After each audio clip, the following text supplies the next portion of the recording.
This is the Alfie Brown Show, a podcast in which me, the stand-up comedian Alfie Brown, talks at length about whatever it is that I see fit to talk about.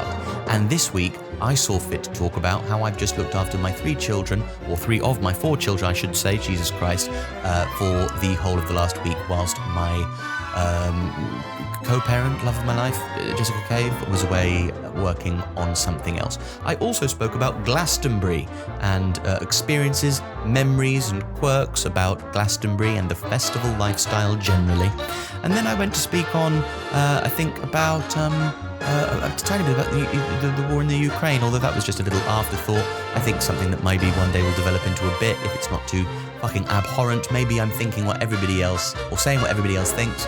Maybe I'm saying what I think, and what I think shouldn't be said out loud. Who knows? It's the Alfie Brown Show. It's the Alfie Brown Show, as the intro just mentioned. But this, yes, indeed, is the Alfie Brown Show for the 27th of June 2022. It's a Monday. I'm feeling sprightly. I've got a spring in my step. I've slept for the first time in 7 days. And I don't know if you've ever heard this before, but my, oh my, sleep will do you the world of fucking good. In terms of convalescence from feeling cranky and irritable and being an irascible and bad partner and parent, sleep will really do you on your way to treating everyone around you with just a little bit less ferocious anger. So I feel quite well rested anyway. I've had my kids with me for the whole week and I love them. But being a solo father of 3, whilst Jessie was away working with numerous people, but including the baby, the smallest baby, I had the 7, the 5, and the 20-month-old, and it's a lot of kids. It's a lot of kids, and it does feel ever so slightly like when you're looking after 3 children that you might start to kind of dissolve, or that it might be extremely... Jessie and I argue about this a lot. Is stress bad for your health? Any science buffs, any biology experts can tell us whether stress is does stress cause weight gain? Does stress cause wear on your heart? Does stress cause you to sleep less well at night, and therefore for you to perform worse in your tasks on a day-to-day level? Is stress bad for your health? Jessie says no. I say it is. Who's right? Scientists amongst us, let us know in the comments. It's a fight that Jessie and I won't come to. It's not a fight, is it? It's just a sort of it's a jovial disagreement. Many of the things that Jessie and I describe as fights are really jovial disagreements. I listen to and edit her podcast like a good boyfriend, and if you haven't heard it and you're interested about the account of a mother working everything out, as we all are, then I do recommend Jessie's podcast, as I do edit it. And sometimes she does say things in there that exist as this sort of amusing hyperbole that I do worry are going to get taken on face value. And as a man, white no less, in the modern world, I feel like negative things offered to a general public about my character might be taken with a degree of seriousness and hatred, or at least the desire to kind of publicly castigate me, possibly more so because of this identity makeup than otherwise perhaps would be. But maybe I'm just being paranoid. Who knows? Everybody's more paranoid about themselves and the way in which things are going to get represented when it's themselves that's being represented. And then actually, if you find something else about somebody else, you usually don't give a shit, unless you are one of these judgmental internet pig children who has nothing better to do than to seek to maximize everybody else's guilt and shortcomings about certain things because your life is so incredibly grey and empty of all tenderness, love, and human connection. Anyway, I had a wonderful week with my children, and despite the difficulty of it, I feel close to them. It's amazing how bonded, and it's not. I didn't feel bonded to them before. There's not a negative hiding in this positive. I've always loved my children, and I've always known that I loved them. But having the time alone, and I co-sleep with the 20-month-old, and even like it's amazing how much you can love and begin to feel closer to somebody, despite the fact that they're scratching your eyeball in the night. Usually, if somebody was scratching your eyeballs during the night, every night across a week, I think you'd feel less like warm to them by the end of the week. But that's the evolutionary necessity of parental love, isn't it? It won't allow me to feel angry with this child, no matter how much it screams into not just my ear area, but the actual shell of my ear to wake me up. I can't feel it. It's so gorgeous and so anxiety inducing as well. Like it was enough 7 years ago to worry about whether or not I was going to have a good life. And the odds on that felt like slim. Like, will I get everything that I want? Will I create the work that I want to create that will make me happy in my life? Will I be able to do the things in my life that will make me feel good, that will constitute success for me in the way that I term it for myself? Will I have that? Will I have that? The worry, the anxiety, the fretting that and the anxiety about your own life and the things that you want to accomplish, your own sense of ambition being a source of pride and embarrassment for you. Maybe it's something that you internalize, but maybe want to externalize more, but then feel arrogant when you externalize it. But then as soon as it's internalized, it's hidden away from you. The expressing of it is perhaps it coming to be, but then how are you coming across to people? And these sort of agonies that you turn over in your head about who you want to be, who you are, where you want to get to, are interminable. And I've got to worry about it constantly. Doing stand-up for God knows how long, 16 years is it now that I've been trying to do stand-up?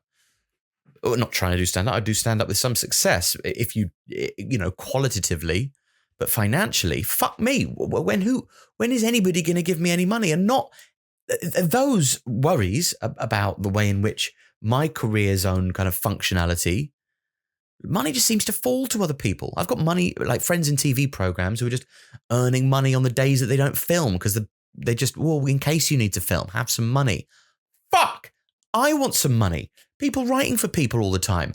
I'm not writing for anybody. I want some fucking... And it's all very well being good at stand-up comedy, and I thank you if sometimes that you let me know that you think that might be the case, and enough of people say it that I believe now, after 16 years, that me being good at stand-up comedy might be the truth. I'm certainly... I please myself with the jokes that I write, because if I didn't, then I wouldn't do them. So there's obviously that. And with all this anxiety now, I've got to worry about whether another human life, a far more vulnerable human life, is going to have a good life. And I love the children much more than I love me, which is something I would not recommend, by the way. So much more. How is every parent dealing with this nerve-shredding anxiety of whether or not you are going to facilitate as best you can your children to have the opportunity to have a good life? Meanwhile, facilitating your own opportunity to have a good life. Meanwhile, being good to people, being a good friend, seeing people. There's too much. These days are too fucking short. And I don't know what I'm going to do. How am I going to keep these people happy? How am I going to furnish them with the right sense of kindness and empathy, to let them know that they're loved. That's the kind of, in essence, the easy part. But it does, throughout all the organization of the day, bath time, bedtime, food time, please eat, please fucking eat, because if you don't eat, you die, and that's on me. So you make me look bad when you don't eat because you waste away. Now, will you eat? Oh, I must remember to tell you I love you. Fuck. That was the last thing on the, parental tick box. Have you cleaned your teeth? Yes. Do I love you? Yes. To make your child feel loved, to know that it's love, and to know that, to get that blend right. I love you. You're not special. I love you. The world owes you nothing. I love you. Work harder. I love you. You're brilliant. And when you get it right, it's right. But if you don't put the effort in, it's shit. Not worth anybody's time. I do think that when I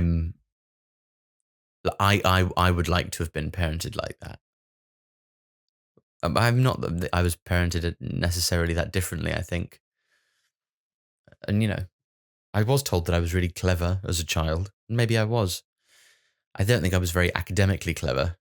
I think it was probably just important for my parents to remind me, or at least tell me, that just because I wasn't academically clever, intelligence could exist in different ways, which it can. I'm a big fan of that idea. And that's an idea that they've already impressed upon my children. I'm not clever, Daddy, because actually Marcus is better at maths than I am, and English. And well, fuck Marcus. That doesn't matter, does it?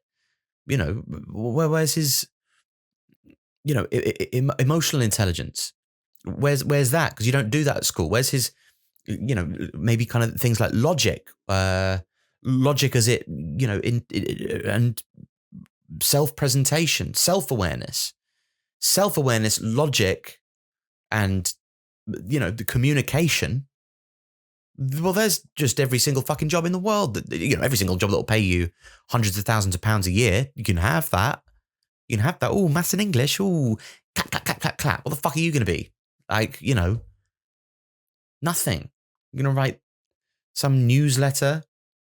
You'd be doing my accounts, mate, with your stupid maths. Maybe you'll invent a helicopter. Who knows? I'm being biased because I don't have the maths or the English thing. Neither does my kid. Or at least he claims not to. I think he's actually a lot more adept than I was at either of those things. They're just not everything. They're not everything. But the anxiety of telling, your daughter that she's brilliant, but in the right way. How are you meant to pitch what life is to these people who have no idea yet? It's a pretty big fucking responsibility. And how much does it even matter? How much of this is, there's a good Intelligence Squared podcast that I was listening to the other day where two people who are more intelligent than me, in some ways, were arguing about whether or not is DNA or nurture what creates who people are. And they were both saying it's all this and it's all that.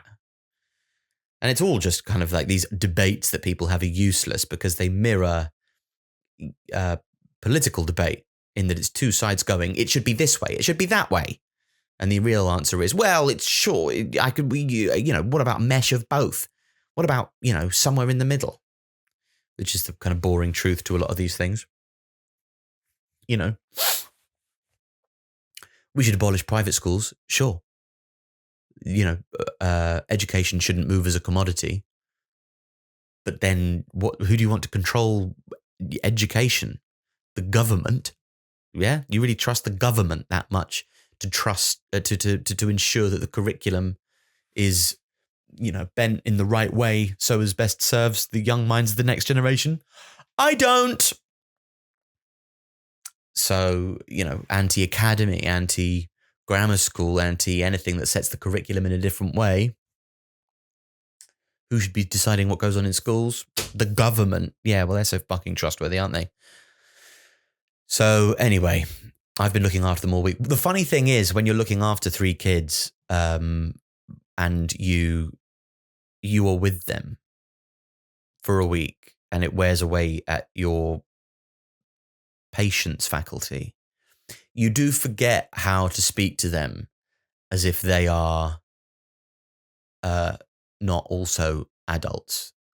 Like how you speak to kids, hi, like, and it changes. If it was a baby, it's go, you are, you are right. Are you there? Yes, you are. Yes, you are. That's baby. Then 20-month-old is like usually communicating via singing or the high pitch register. Do you want a drink? Do you want a drink? That sort of thing. Do you want a drink? Should we have a hug? Should we have a hug? That high registered, breathless kind of, like, meh. That's what like 20-months old respond to. Then you've got like children who operate in the area between toddler and pubescent. That's, where you get your full on primary school child. That's an interesting, how do you talk to them? And lots of people haven't quite, like lots of parents or elder people haven't quite grown out of the, you're right, are you 7? Meh. And that sort of fucks them up a little bit because they kind of babyfy themselves, right up until they're pubic and then suddenly going, are you all right? Mum, I'm fine. Will you shut the fuck up, please? Like, you've been talking to me like that for the last 13 years. Yeah, I've got at least 3 armpit hairs now, Mum. Will you please shut the fuck up? So when you're talking to a child, are you going to do that? Yeah. So it's lower, but it's still not like how I would normally talk to somebody. Do you want, okay, what do you want for dinner tonight? Like it's like it's clear communication in short sentences. Okay. Can we get upstairs and brush our teeth, please? Just talk to them like a grown-up. And I try to talk to them like a grown-up as much as I can because I feel like they can tell if you're like doing your bullshit voice, can't they? They can tell if you're like knocking up some child-friendly version of yourself. And their sense, within themselves is smart. They know when you're bullshitting. Just because they can't go, I don't think that that's actually the normal register in which you communicate, Dad. I think, I think what you've done is you've like falsified a version of yourself so as to appear like more accessible to me as 7-year-old. Whereas actually I can understand all the words you're saying if you just say them normally. Do you know what I mean? And by the end of the week, I completely lost the ability to be patient with them in the right way. Like I've given up cooking it. I've ordered them food for the second night in a row. Daddy, what's for pudding? Oh, I don't fucking know, do I? I don't know. Like, why? What? I don't organize things like that. Daddy, what's for pudding? Fuck. I don't know. Right, bath. Bath then. Go on, get in the bath. Just too tired. Too fucking tired. I think they quite like that. Anyway, me having a week with them and actually like learning how you are with them without, because when you've got the other adult there, Jesse, it's like a certain sense of how you parent, consciously or not, tends to be performative with regards to how you're acting in front of the other parent. Do you know what I mean? Whereas without the other parent there, it becomes natural. There's nobody, only God can judge me. This is how I parent. Only God can judge me. Bath. Get in the bath. Yeah. I'm quite strict, but very good at communicating to my children that they're loved and that they're great and that they do things well. They should be proud of themselves for being great when they're great, but also say thank you and get out of people's fucking way on the pavement. You can't just wait for people to walk around you. That's the sort of thing. I'm very big into a kind of parenting. Like I parent as if how would I respond if I didn't know the child? Like if it wasn't my child, would what they are doing currently drive me fucking insane? And if the answer is yes, can you stop doing, get out the way of that man coming down the street, please? Thank you. So anyway, all that is past, and now I am. Jessie is back, and what a delight to see her again. Absence is a privilege that helps you realize everything in your, daily life with this other person that perhaps you were taking for granted, and many things, many things. Wonderful to have her back. She left on Father's Day, and that was the first day I had the kids by myself, and I took them to Waitrose. It's the nearest supermarket. Sorry if you're going to judge the fact that we went to Waitrose. And they had a big Father's Day stall in there. And I went, hey, look, what day is it? What day is it? Oh, it's Father's Day. And I went, right. So where's my fucking stuff, huh? I didn't. I just said, have you got me a present? And they went, no, sorry, Daddy. And I went, that's okay. But we will watch what I want to watch tonight. Because fuck you. I didn't shout fuck you to my children in Waitrose. And I wouldn't. And then this weekend just back. Jessie was back. What a wonderful weekend. What a wonderful Glastonbury weekend. To any of you who were at the Glastonbury Festival this weekend, I salute you. I hope you came back feeling satisfied. A warm, hungover feeling that the sort of that hungover feeling where there's a sense of feeling sated in the hungover. You are satisfied by the hungover because of the time that it represented. Do you know what I mean? You come away from a festival feeling warmly damaged, hungover, but the hangover is an emblem. It's a badge you wear of pride. It's a good time. And you stink as well. You get to a point by day 3 of a festival that you realize that your penis has a smell that is impervious to the common baby wipe. And you think, I can't use the showers because they're dirtier than not having a shower. Because there's just so much piss and shit and I just don't, and you got a queue and there's just no dignity in it. It's just don't have Glastonbury as a time that you just don't fuck anybody and you'll be fine. Just choose not fucking and you'll be fine. Make peace with the fact that you stink. Have a shower right before you leave and then stink.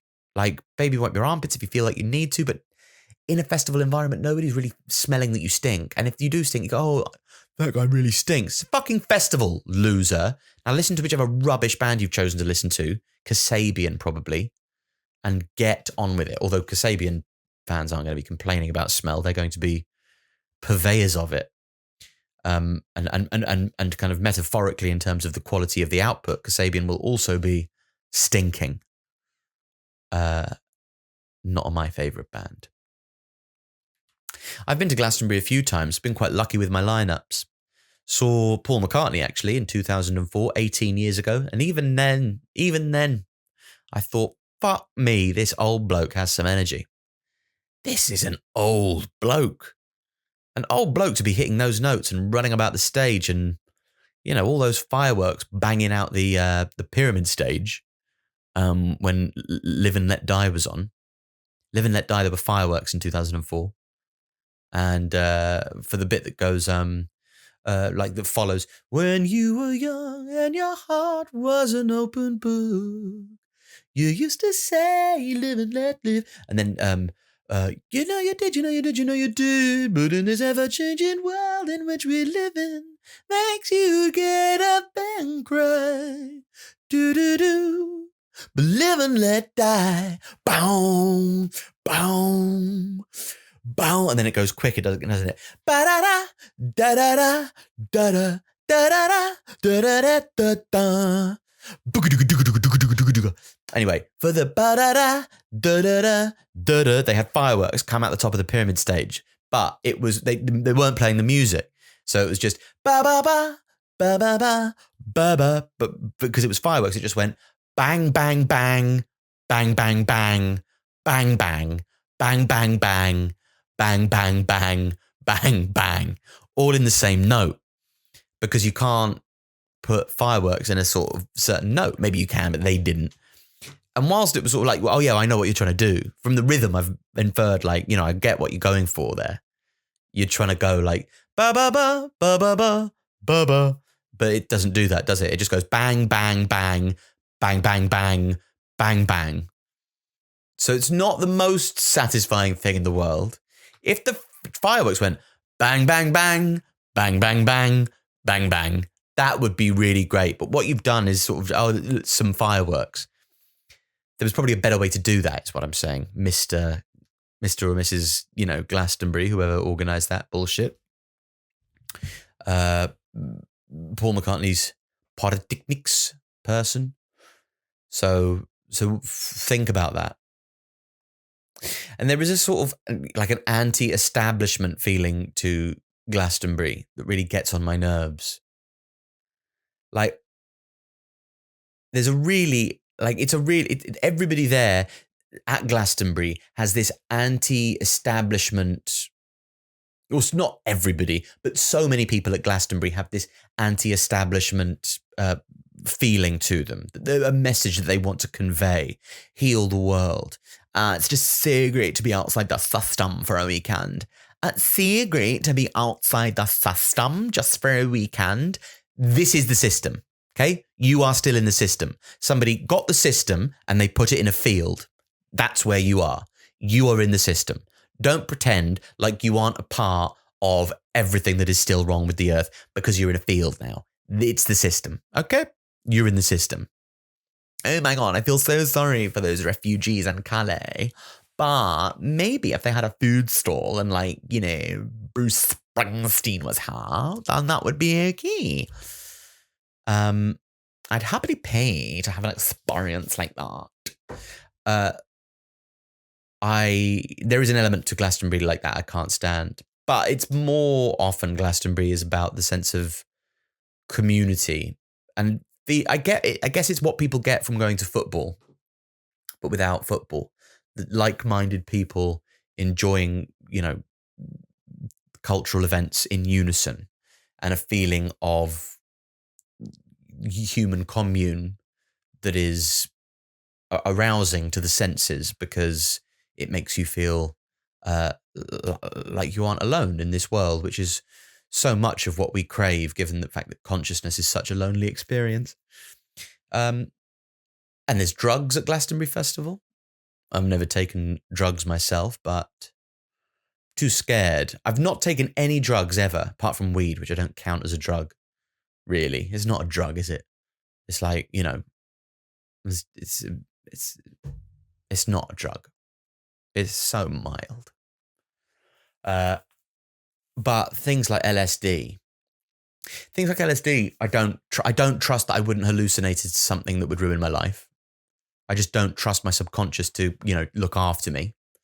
I don't take coke because, well, first of all, it's unethical. But I mean, I don't really, I do lots of things that are unethical. I mean, hi, I've got an iPhone. I do many things that are unethical, but I suppose when I was a kid, I loved my big brother's band. He was in a band. It was so exciting. When I was, 15, 16, I used to go and watch the band every weekend in a pub. He would sink me in, or I would just get in with a fake ID, whatever, go and watch the band. So exciting. So many great songs. I couldn't believe that it could all be that exciting. They were all like 18, 19. And there were loads of his friends there. And then we'd go to house parties. And then when we were at the house parties, like afterwards, I could come along and I could be the kind of novelty young thing and oh, look how young and innocent Alfie is. When I was there, everybody would be going like, hey man, like everybody does coke. Like, so like, you're probably going to do it one day. And we just want you to know, like, if you do want to do it, then like, we're here for you. It's like safer if you do it with us because then like, you won't be having like a bad experience with somebody who like maybe won't look after you. I'm just saying, man, if you want to, I'm here for you. Anyway, everybody at these parties was so fucking boring because they were on coke that I never wanted to do it after that. Also, I love booze so much that if I ever got addicted to coke, that would be a fucking nightmare, wouldn't it? I would be no good to anybody. I'd be so incredibly like broke, given how much of my money goes. If you could have a pint of Coke and it tasted nice, I would probably have Coke.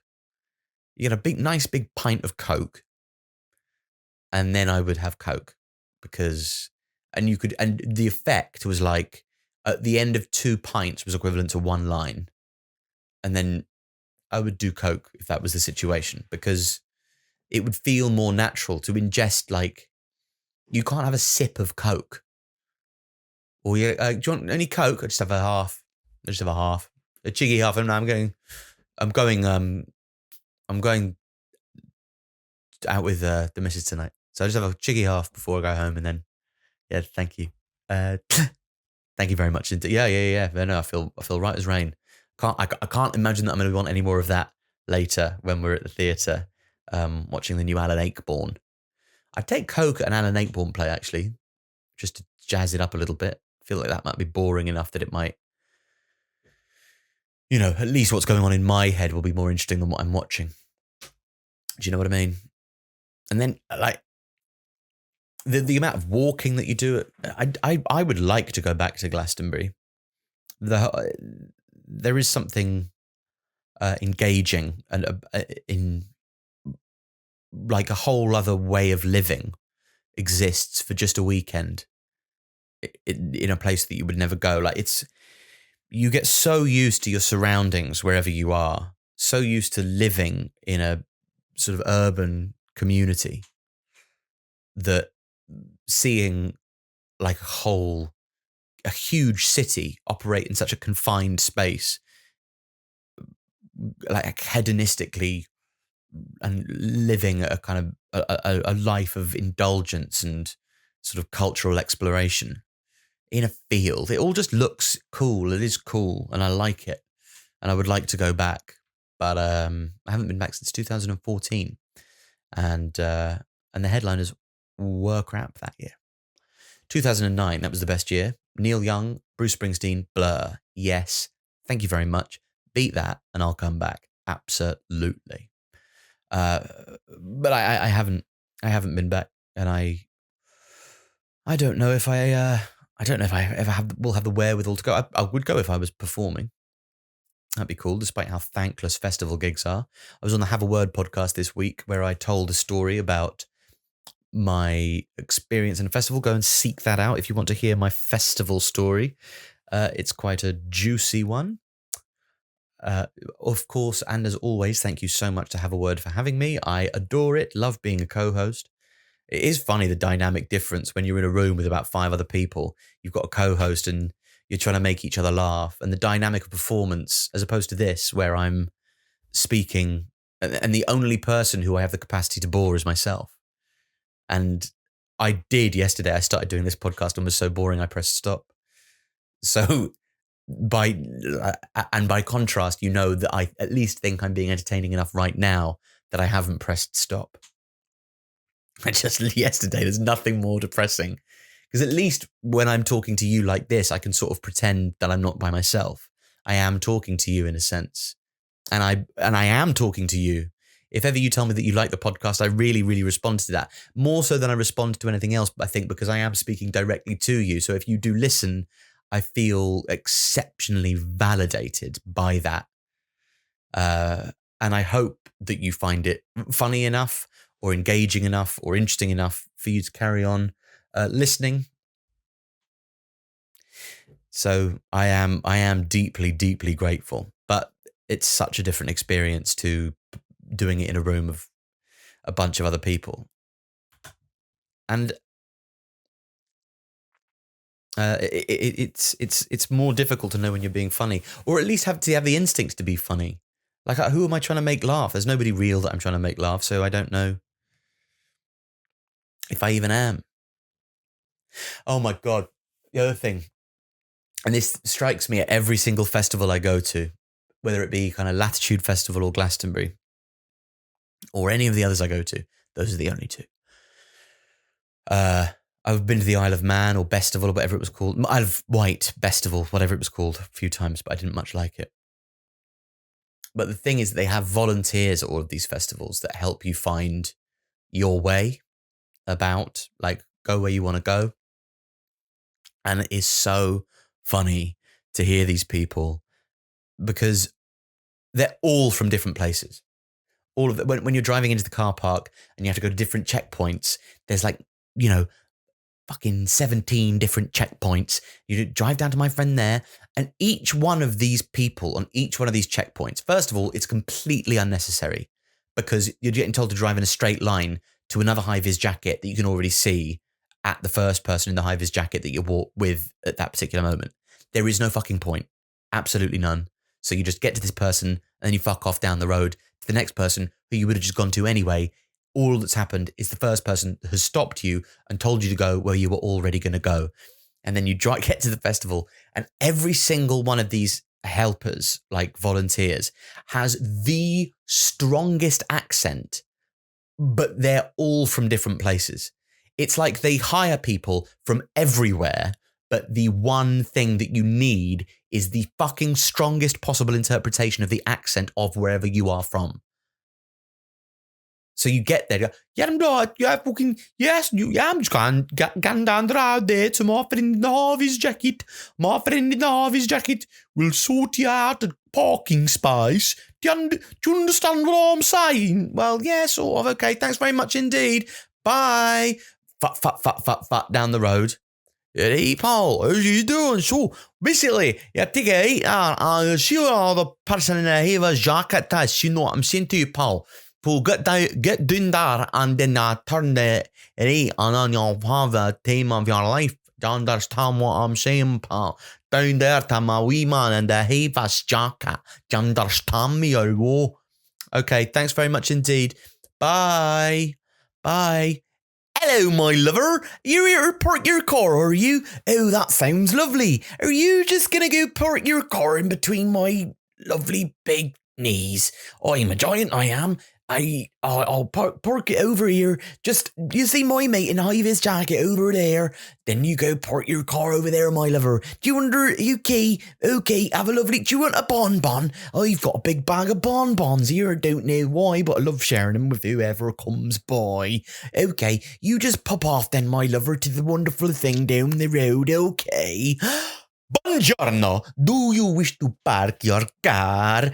Io mi chiami Francesco and I love your Toyota Yaris. It is the perfect car to park in this parking space. You park your car in here and then you're gonna have lovely time in festival times, classico vacanza for all your family. You can go and get churros from the churros stand where they put a big waffle bit, is a long piece of waffle, and then they cover it in your syrup or chocolate sauce, and then you can go and have a wrap with falafel in it, and then make sure you have a drink to wash the sediment down, because sediment of falafel wrap can be quite viscous if you don't have enough saliva to masticate properly into like a chewable and a swallowable paste. So make sure you have drink for your falafel wrap, and then afterwards go and watch maybe a big band. I hear Alanis Morissette is playing this weekend. She's so fantastic. I love Alanis Morissette. She's fantastic artist with guitar, and she has large mouth to sing through with her big face and curly hair. And then maybe you finish there watching Paul McCartney, who is lovely, is Wings, and I love Wings, and I hope he plays silly love songs, because I love, I'm Italian, and he's a country of romance, so silly love song by Paul McCartney is my favorite. So, you have parked, you are walking away from me, bye, you bastard. Hello, I am Francesco. That's how it goes. So do be wary when going to festivals of the different volunteers that you may or may not see along the way. You might see them along the way. Hello, little volunteer at the festival in your high-vis jacket, hoping for a break so you can see a band. Which band are you gonna see? And will it correspond to the break you're given by the hierarchy? Probably not, because probably all the people in high-vis tickets want to go and see similar bands. Wouldn't that be unfortunate if you all wanted to go and see Soccer Mommy? They're on at the John Peel at 2 p.m. on the Sunday. Bad luck, although it's not a busy time, you won't all be let off. No, because lots of people like to go on the Sunday because they like an empty motorway. Not all of you are going to get to go and see Soccer Mommy. So there you go. 2 bits of demented improv, one after the other.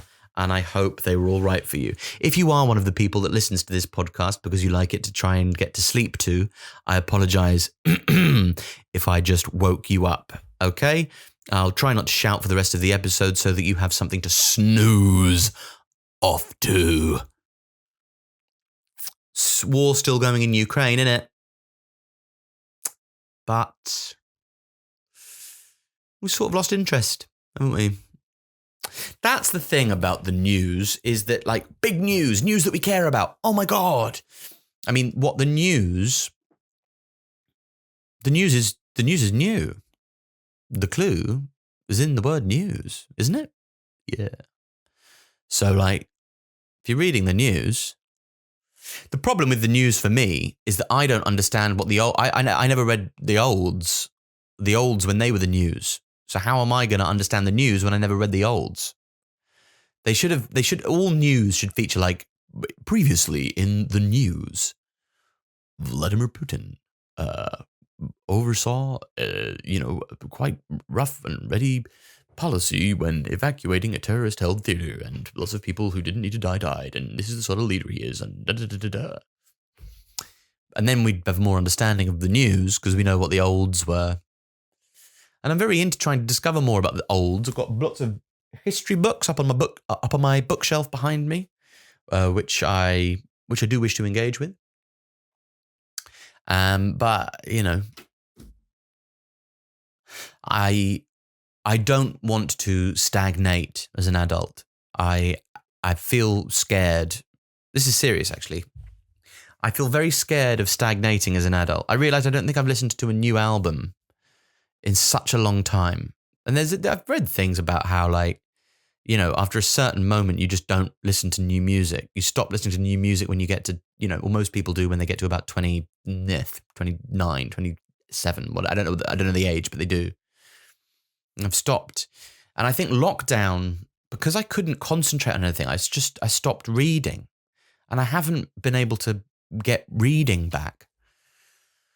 Language learning. I've always wanted to learn a language. You know, I wanted to learn how to play the guitar. I'm interested in, like, how you would write a song. As a hobbyist, I would like to learn to write a song purely as a hobby, because I'm interested in the construction, the kind of creative construction of, well, I think it might help with joke writing was a one, and I think it would be an interesting thing to learn how to do.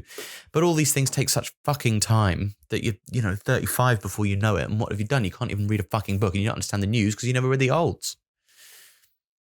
And furthermore, like, when Vladimir Putin, I felt such anxiety, like real anxiety. I felt anxious, as I'm sure so many of you did. We all felt really anxious when the war in the Ukraine started. And now we don't care. Or at least the anxiety's passed, hasn't it? Like, we were so worried right at the beginning. When the idea of the war was sort of more theoretical, we really cared. And now that it's an actual and ongoing war, well, it's just one of those wars, isn't it? It's keep on keeping on war. I'll be here sort of worried and annoyed about it, but not with it having a, what it had before was quite a preoccupying grip on my sense of anxiety. But now, and what I realized is that how much, like, we care about, if we were to graph how much we care about the war in Ukraine, the line on it goes down probably at exactly the same rate the number of lives lost goes up. So the more people that die, the less we care. But that's obviously not why we care less. Time is why we care less. And people dying doesn't go, oh, they're still dying. because we sort of remain separate from the idea of mass death because we can't really compute it, as we saw in kind of COVID or when there's a huge natural disaster. A school is perfect for, that's an amount of people I can care about dying. Not only are they children, there's about 16 of them, so that's more than you'd expect, but also I could probably learn their names, which is how to be affecting on the news. Anyway, it is obviously horrific. If I give it any of my thought, I find it horrifying. But in terms of how terrified I am about it or actively upset, not so much anymore. Well, I mean, obviously I am if I think about it, but I just mean in terms of, I assume it's an experience that you find relatable. And if you don't find it relatable, then I just come across as awful and you don't have to like me at all anymore. This has been the Alfie Brown Show for the 27th of June, 2022. Hope you've enjoyed. Take care. All the best. Lots of love. Alfie Brown. Bye.